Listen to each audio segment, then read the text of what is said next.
This is Passepartout, People and Places, brought to you by Jules Verne, taking you around the world, sharing memories and introducing you to the people at the heart of everything we do. I'm Abby, and in this series I'll be delving into past adventures, inside stories, future journeys, inspiring you to discover the wonders of the world. In this episode, we're going to speak to Rachel O'Reilly. Rachel is the Director of Communications for luxury worldwide travel brand Kuoni, who some of you may not know is actually part of the Jules Verne family. We are going to speak to Rachel about her amazing journeys all across the world, from sitting in perfect beaches in the Maldives to picturesque villages in the Caribbean or tasting local food in Asia. Rachel really has done it all. But maybe most importantly, Rachel's going to talk to us about sustainability within travel and how we can all travel a little bit better. Hello, Rachel. Good morning. How are you? I'm good. How are you? I'm very well, thank you. The sun's shining, which is a good sign on an autumn day. Thank you so much for joining us in London in our podcast studio. It's exciting to have you here. Thank you very much. It's an absolute pleasure. So our listeners might not know that Jules Verne is part of a much wider group that encompasses many businesses, from villas to tailor-made itineraries around the world. But today you're going to talk to us a little bit about that wider group and what you do and how exciting it is to kind of have your job, really. It seems like you've got the best job in the world. I always think I have the best job in the world. But you're absolutely right. It is great to be part of a group. I always think of it as like a family of travel businesses, isn't it? Because, we've got some great brands within there. Kuoni brand, I do a lot of work for. Lots of people know Kuoni as a kind of luxury long haul specialist. But, actually we do a whole range of destinations around the world, short haul, UK even, not just the glamorous long haul stuff. So yeah, we're part of a family of travel brands, I like to think of it as. Being part of a wider group and having all of these brands, that means that, like you said, we travel everywhere. But where for you at the moment is the place that's sort of capturing you the most? Where are you talking about the most in the media and kind of what's grabbing your attention? Well, listen, core business, I would say, and of volume, lots of people think of Kuoni for the Maldives. It's right up there. When you talk about special occasion holidays, which we do a lot of, things like honeymoons, anniversaries, big zero birthdays, the Maldives is right up there. It's a very magical destination. I was lucky enough to go there when I first started working for Kuoni. I've been a few times since. There's nowhere like it. When you think of hotels, you've got a certain image in mind, haven't you? And when you think of hotels on the Maldives, they're totally different. They are islands. Yes. Each hotel is an island. You wouldn't use the word hotel, really, would you, for the Maldives? You can't even use the word resort, can you? They're just paradises within themselves, aren't they? And it's really hard to explain to somebody who might not necessarily have been to the Maldives what the Maldives actually is, because it's just this collection of paradises. It really is, and I think that's where people like talking to us for our expertise, because each island is very different. Some are super small. Yeah. There may only be a very, very sort of handful of villas. Even if it's full, you would never ever feel that way. You really do have that Robinson Crusoe experience. And then other islands are bigger. You can cycle around them and have all sorts of different experiences. So I think that's why people value coming to travel experts, to try and guide them through the process and find out what's right for them. That's the good thing about, again, being within this group. All of this expertise, we are walking and talking encyclopedias of travel, aren't we?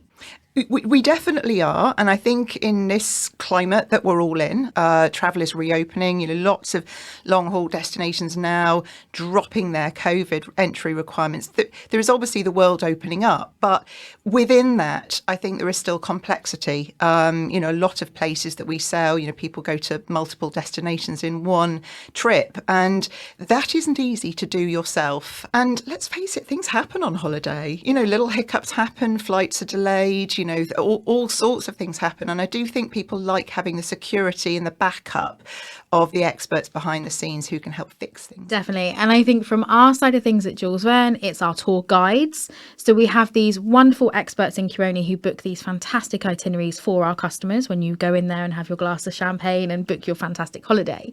And then you're going away with a group of like-minded travellers, but you also have these wonderful guides who will talk you through everything and also give you the best experiences, I feel anyway, because you might not necessarily be going to a destination to see one particular temple or one particular museum, but you'll come away with so many more memories through our guides. I think it's a brilliant thing to do. And, so many places around the world that you want somebody to take you through. You want to see the highlights and you want to do that with a group of people. I've been lucky enough over the years to take lots of press trips. My job, you asked me at the beginning of the podcast about my job. I mean, it's I've been looking after the media relations for a long time within the travel industry. So my job is to take journalists, sort of influencers, as we sort of essentially call them now, away on our holidays to try and get them to experience it and write about it.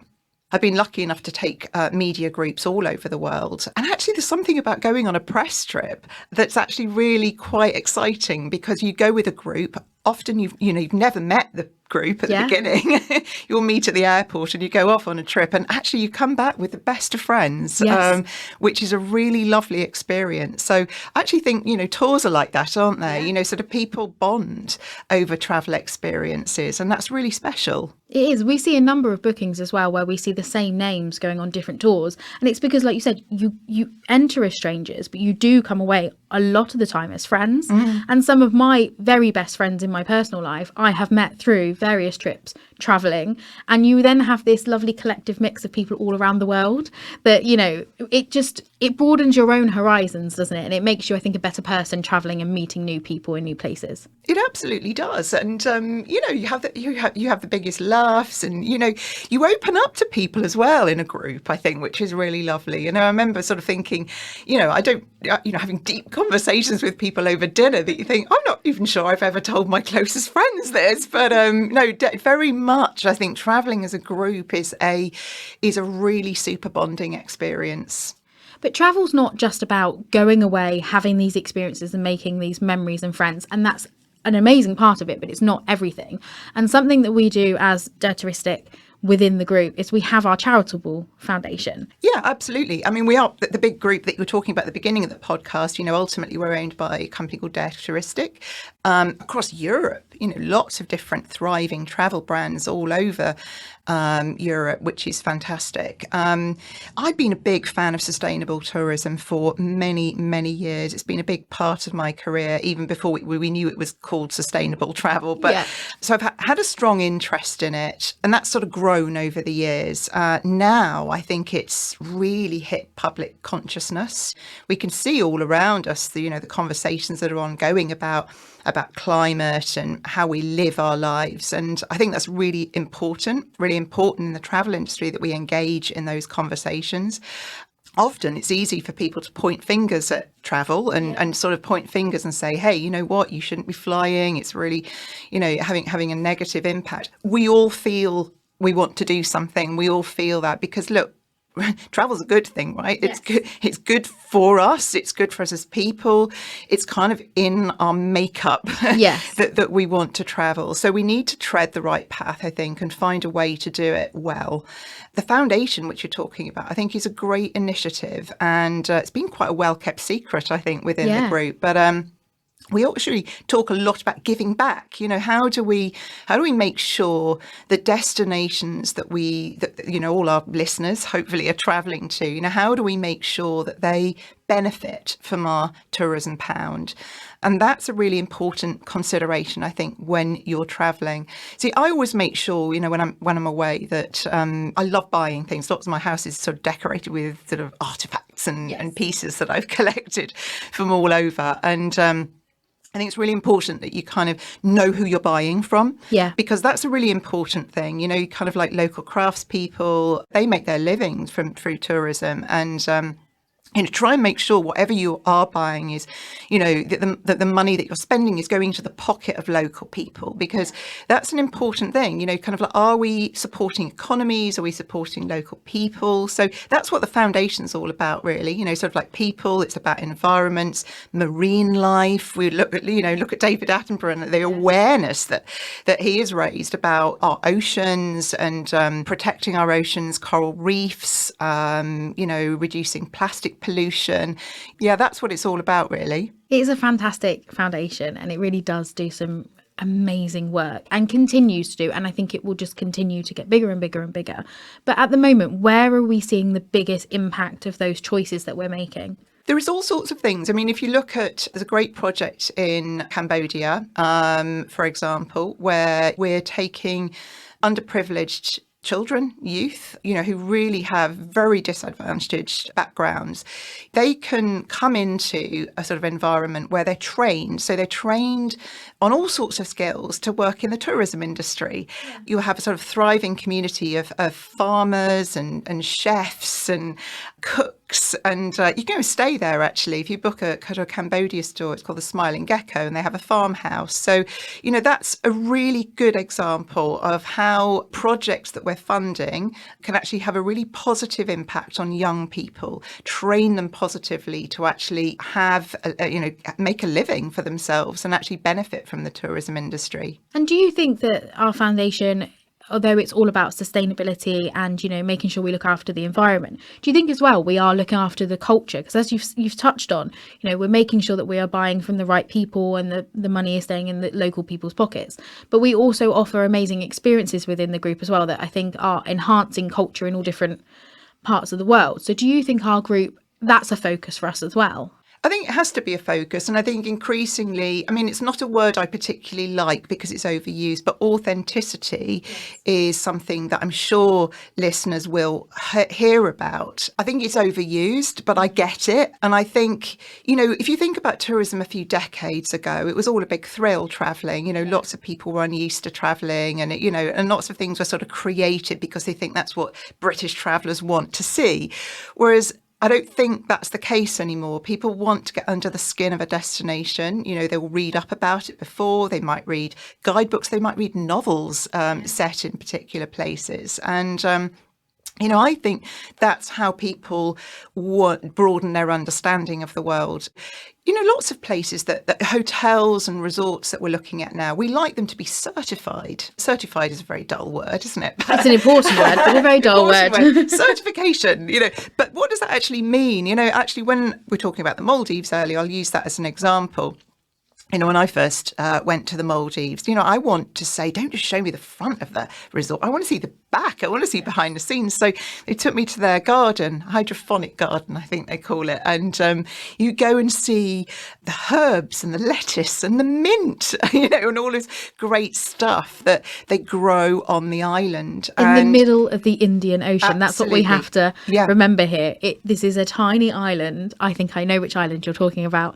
This is a tiny island that takes you 15-20 minutes to go around, and they're growing mint and herbs, and when I was there, tomatoes and peppers, and you're sitting there, I can't grow that in my garden in Somerset. Absolutely. That's great, isn't it? You've been to the same island I have, but it's great. And I was like, oh my goodness, I'm going to have a mojito in the cocktail bar later on, and I feel good. I know that where the mint from the mojito has come from. But I think that sort of grown on site organic farms, sort of the more that hotels can be self-sufficient. It feels good for you because you think the stuff that you're eating feels fresh, it feels local, because ultimately hotels around the world will fly food in. And, this is something also to be aware of. Where is the food that you're eating come from? Does it feel good in the middle of the Indian Ocean to be eating Scottish salmon? No. I think the more local the vibe, the more local the cuisine, I think that's got to be a good thing. I think people go to places with a much more open mind than maybe they did many years ago when travel first started its big boom. For me personally, I've said this before, but some of the best food and the best meals that I've had are where local guides have said, come with me and I'll get you something, and you're trying things that you can't read on the menu, you don't know what's in it, but it's the best. But I'm sure if I was in a restaurant in London this afternoon, I'd be looking at the menu going, well, I don't like that, so I'm not going to try that. Well, you're talking about food and local experiences, and I'm going to give you a really good example. I went a few years ago to Vietnam, and we did a street food safari. Wow. Which was very, very cool. And we got a guide in Hanoi, and we went around all of the little street sellers. We went up tiny little winding staircases, and we ate on, canteen tables. But oh my goodness, we ate some extraordinary food. And that is where a lot of local people will go and eat. It was really brilliant to go around all the little nooks and crannies, places that we would never have found under our own steam. So the guide took us, to experience really the kind of like the kind of very, very kind of like essence of what it was all about. It was really great fun. Street food safari. Street food makes anything fun, doesn't it? I think, and also just the noises you're hearing while you're walking around. For me, the last one I did was in Venice. So you had the sort of the motors of the boats going while I was eating amazing pasta, drinking the best Aperol spritz in the world, and you just making my mouth water now thinking of it. So yeah, I like the idea of doing a street food safari. Street food safari, and actually because I'd not been to Vietnam, actually I'd not travelled an awful lot in Asia actually, so it was a big eye opener for me. But I also had to take a big lesson on crossing the road because there's so many motorbikes, and I'm sort of hesitating as you would maybe in London on the pavement, and a friend who was with me said, you know what, you're going to be waiting all day. You just have to go. You just have to plough on.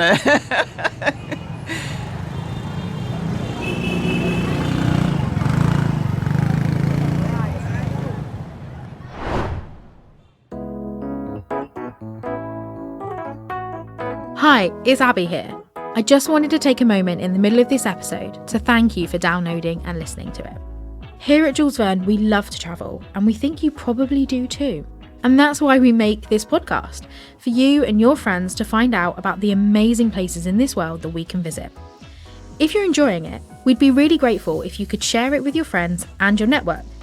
You could share the podcast with your friends directly from wherever you're listening to it. You could phone them up and tell them, or you could even share the podcast with your social media network. We've put a link in the show notes that you can copy and paste into Twitter, Facebook, an email, WhatsApp, wherever your digital world is. If you could just take a second to share this with your friends, either right now or at the end, we'd really appreciate it. And now, back to our conversation. Kind of sticking on the food theme then, for you, is there anywhere in the world that you think of when I say, travelling for food, is there anywhere you think of, I've got to go back and have that particular meal? I'm a big fan of Croatia. I have had a couple of really lovely family holidays in Split. I think anywhere that you can eat fresh fish really appeals to me, and somewhere that you think, actually, I know that the food is going to be light and it's going to be tasty. So big fan of Croatia. Where else? Let me think. Sri Lanka I really loved. Tiny island, but really so rich in sort of diverse experiences. And I love a curry. Yeah, Sri Lanka's good for a curry. I love a curry. So I think from that perspective, that was really fantastic. Go back to Sri Lanka like a shot, I have to say. Yeah, Sri Lanka is wonderful. I think as well, like you said, the diversity in Sri Lanka is huge. I didn't realise how spicy Sri Lankan food was compared to Indian food. I was really surprised.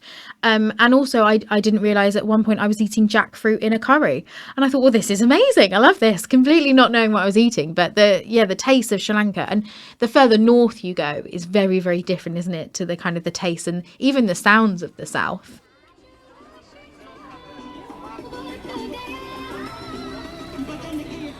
It is a really interesting destination because it does really well for us. It's somewhere that people go back to time and time again. And I think what I really loved about it, you can actually have that safari experience. There's nothing I like better than being in a 4-wheel drive Jeep. I love a four-wheel drive Jeep. So to get in a sort of safari vehicle and, to go off and you see elephants and all sorts of wildlife. I love that. I love that about Africa. But, Sri Lanka offers it really, really well. And at the same time, the same holiday, you can then sort of be a few hours away and you can be in a beach resort. You can get a really good blend, I think, of cultural experiences and the sort of wildlife experiences too. Yeah, Yala is fantastic, isn't it, in Sri Lanka? I think the elephants as well are just... elephants are my favourite animal, but seeing them in Sri Lanka is amazing. What I loved about Sri Lanka was going from Kandy to Nuwara on the train.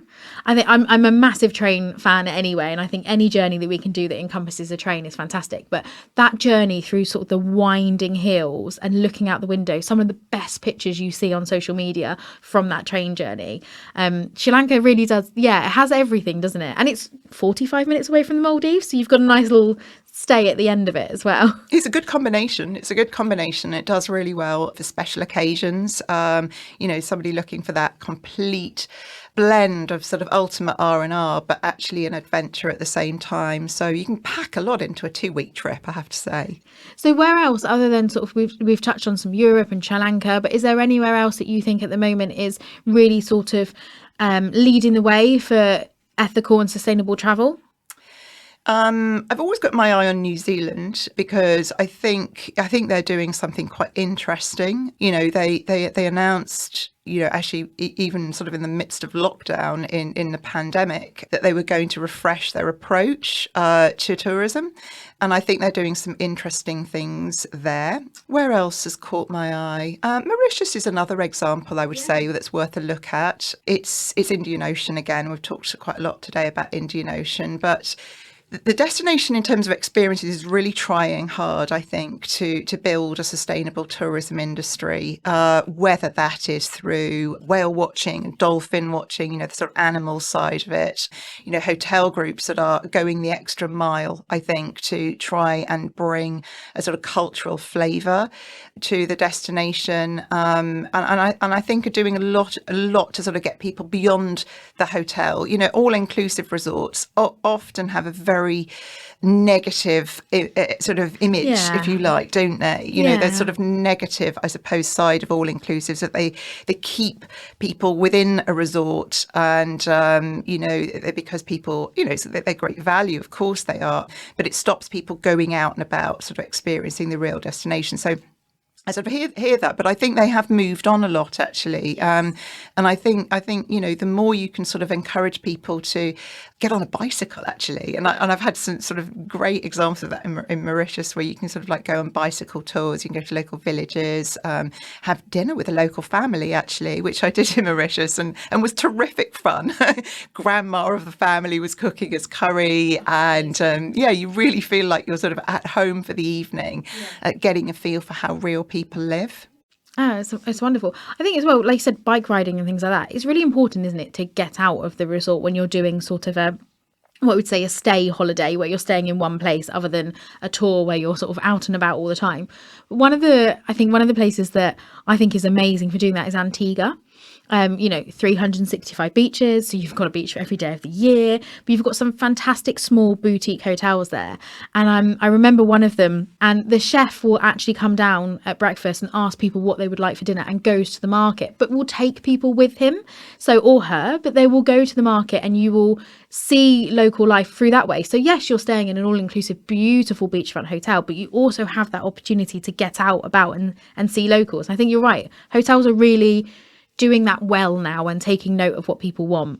I agree. And I'm glad you mentioned the Caribbean, Abby, because I love the Caribbean. It was a place that surprised me about how much I love it. And I think that anybody listening to this who thinks the Caribbean is just about all-inclusive hotels and rum punches, which it is a little bit. Yeah, there's definitely an element to it. Love a rum punch. There is so much more to the Caribbean than that. St. Lucia is a favourite of mine. I love Antigua for all the reasons that you've described, but also love St. Lucia.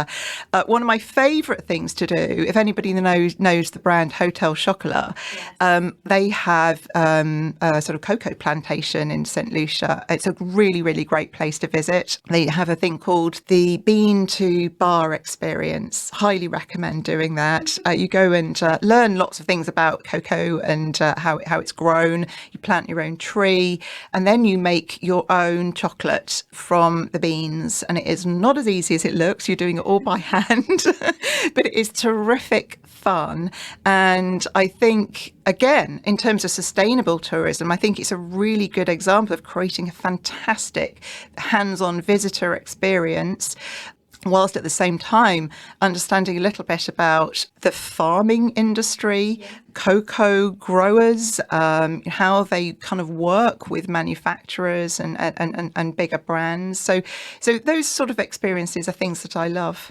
So we've sort of gone all over the world, which actually is very lucky and testament to your amazing job that you get to travel all over the world and see these amazing places. But as a family, is there anywhere, you've mentioned you have children, is there anywhere as a family that's really special to you to go?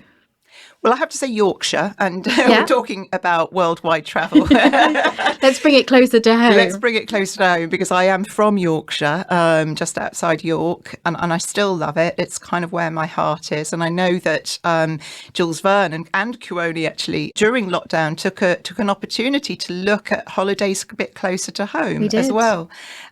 So that's close to my heart. As a family, we do, actually our holidays are relatively simple, I have to say. I've just been to, this summer we went to Portugal, to the Algarve. Again, I'd not been to Portugal before, but I was blown away by how beautiful it is. Absolutely stunning beaches, but it made me want to go and explore more of Portugal, actually. I've never been to Lisbon. It really made me feel like I wanted to go to Lisbon. I have to say, I wish I'd gone with a very large extra bag, because I became completely seduced by all the shops and the tiles and the ceramics. I got completely carried away. So Portugal was a great family holiday. We've talked about Croatia. And again, I have been with the kids a few times to Split, a fantastic city. If you've never been, I highly recommend it. It's a great base, actually, because you can use it. There's loads of sort of boat trips, and you sort of go out to the islands from there. But actually, it's a very, very vibrant city in itself. The kids are kind of they're well travelled. I think that travel is a great confidence builder for young people. So I do love being able to take them to places. We have family in America. We spent a couple of weeks at Easter in Los Angeles. All the better for having spent a longer period there. Often LA is somewhere that you sort of pass through for a couple of nights on a broader itinerary. But I have to say, being there, with family, albeit, but it was super actually to spend a length of time there, because I think it's a city that is not particularly beautiful, which is an understatement. But there are pockets of it, by the beach, coastal drives, lots and lots of nooks and crannies where the locals go. I loved it, absolutely loved it. I think that's the key, isn't it? Always go where the locals go. That's where you'll get the best experience. Abby, that we work very closely with television presenter Simon Reeve, and he's become a good friend of ours. We've worked with him for many, many years. He loves what we do collectively as a sort of Kuoni Jules Verne family. And I was talking to him yesterday, actually, about his travels and his own style. And he was talking about the importance of good guides, that they can actually introduce you to things that you would never find even in a guidebook. So big advocate for good guides. I love our guides. I mean, I'm very biased because our holidays are centered around these amazing guides. I'm very proud, actually. Sicily is one of our destinations at the moment that customers are really enjoying. We're having fantastic feedback, and we're really seeing bookings for Sicily kind of go up and up and up. But one of our guides in Sicily actually won a worldwide guide award, and I'm so proud of this lady for winning that. I've met her once, but I feel so proud of her to have her within the family. And I think yourself and Simon are right. The guides are really important, because you need to make sure that you are spending the correct time at the correct places, learning, but also taking away, taking away these amazing experiences, and you only get that through experts. You really do, and a guide is a really personal thing as well. And I think that's why selecting guides well is a really important point, because I have to be honest, bad guides can ruin a trip as well. I'll give you an example of that.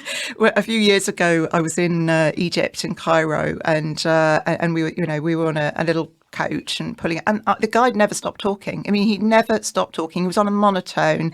He'd obviously learnt his script off by heart, very pleased with himself, and he just went on. It didn't adapt it for the group that he was with. And when you arrive at the pyramids, it's a really kind of awe-inspiring moment, isn't it? And you really want to think, I just want to take a moment of calm and peace and quiet just to observe and watch and feel the magic happen. And he talked and he talked and he talked and he talked. Yeah, and that's when you come away thinking, oh, read the group, the group, and adapt your style accordingly. So yeah, there's great guides, and as you say, when you find them, they are absolutely worth their weight in gold. And we don't let them go. When we find them, that's it. You're ours, then you're staying within the group forever. And I think as well, we're talking about guides as in a group travel concept, but actually it's really important to know that you can do these journeys privately. You can do them tailor-made. You can do a group itinerary completely on your own, and you still have these amazing expert guides that you then come back with as a friend. I've got many of them on various social media platforms, and I'm like, oh, what they up to in Costa Rica today? Oh, he's doing this. Oh, what's she doing in Sicily today? And I think it's amazing that, again, you've got these collection of people peppered all around the world that you can kind of draw on their expertise when you need them. But it's really important to know that you don't have to travel in a group just to get an expert guide. Yeah, no, absolutely. And as you say, becoming friends, I mean, I know that you're on Instagram too. And if anybody is on social media, I sometimes connect with those guides, like you say, and years later, you're following all their life on Instagram as well. It does feel like they become lifelong friends. So just going back to sort of family travel and your children, an interesting point I was thinking is you said that your children are very well travelled and they've been very, lucky and privileged to travel. But it's interesting to think what the next generation of travellers will be, because I was very lucky and fortunate that I travelled a lot with, my parents. I'm in my 30s.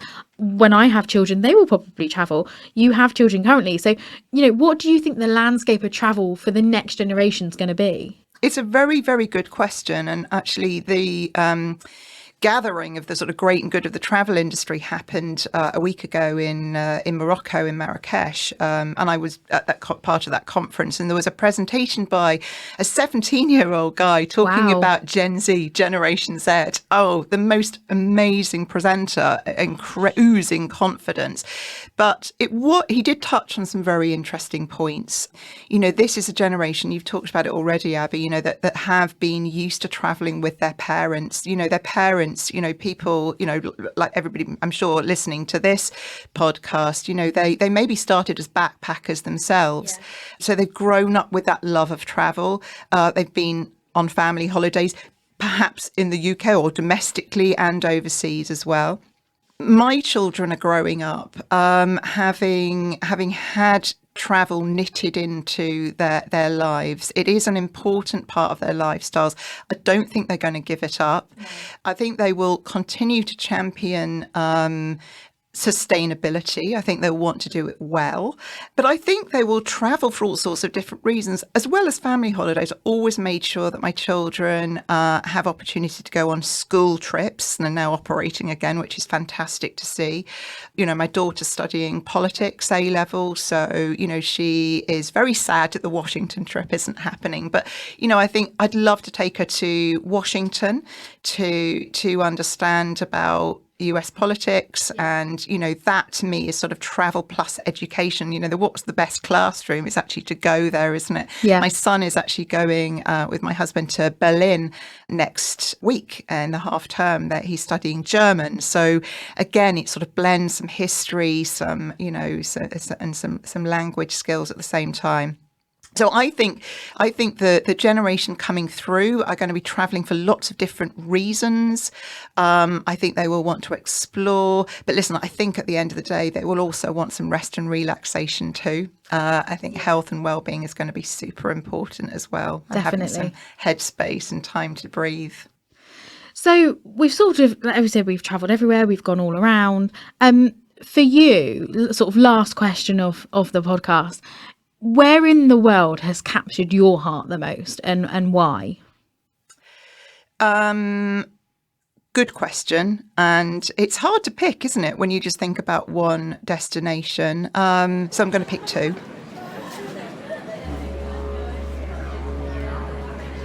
Australia.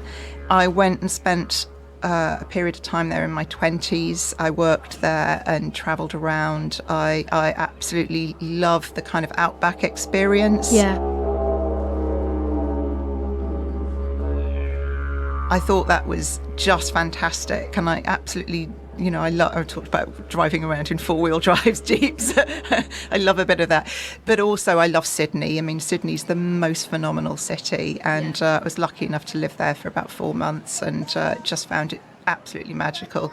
But the other place I will talk about is Africa, because I think if you've never been, it can seem a bit daunting, maybe, you just sort of think, my goodness, how do I travel around? What will it be like? But I went to Zimbabwe when I was 24, and I understood why people fall in love with Africa. Yeah. There's nothing like it. There's nothing like seeing elephants come to the watering hole as the sun goes down. Absolutely nothing like seeing wildlife, in its natural habitat. It's absolutely magical. I have been back to South Africa since, but I would love to explore more of Africa, and I do think that it's captivating. It really is. It really is. Rachel, thank you so much for joining us. I think this has been a really interesting episode to kind of get a little bit of history behind our brand and the Kuoni brand and the wider Touristik sort of international group. So thank you so much. Pleasure. We hope you've enjoyed the latest episode of Passepartout People and Places. Look out for our next episode, where we'll be talking to more guests about the people and places that have inspired them the most. We'd love to hear your feedback, so please do get in touch. Thanks for listening.